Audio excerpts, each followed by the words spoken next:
Siemanko, z tej strony Krystian Zanda Travel. Słuchajcie, jesteśmy już podczas majowej wycieczki drugi raz w restauracji Friedheimer. Jest to restauracja w szklarniach. Tu możecie tak naprawdę zjeść większość rzeczy z pomidorami lub z pomidorów. Na przykład kultowym punktem w tej restauracji jest zupa pomidorowa.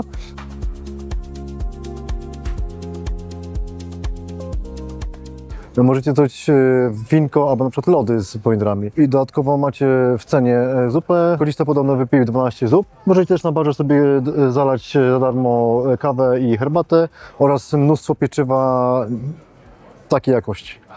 Każdemu polecam, każdy był zawsze zadowolony, więc myślę, że to musi pojawić się na mapie waszej przygody po Islandii. Dzięki, do zobaczenia na szlaku.